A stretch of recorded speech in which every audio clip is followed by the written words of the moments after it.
ആവശ്യം. അപ്പോൾ ഇത് നമുക്കിത് പ്ലേറ്റിലേക്ക് മാറ്റാം.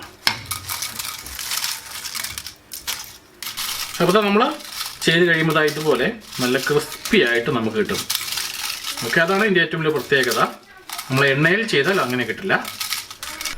ഇനി നമുക്കത് ചെറുള്ളി പീസാക്കി വെച്ചിരിക്കുന്നത് ഇതുപോലെ തന്നെ ശരിക്ക് ഒന്ന് ഡ്രൈ ആക്കി എടുക്കാം.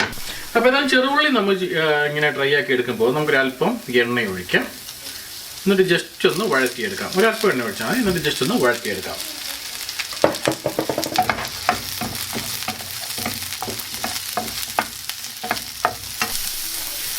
ഇത് ബ്രൗൺ ആയി വരുമ്പോൾ നമുക്ക് ഇത് ഓഫ് ചെയ്യണം. അപ്പോൾ അതുവരെ നമുക്കൊന്ന് വെയിറ്റ് ചെയ്യാം.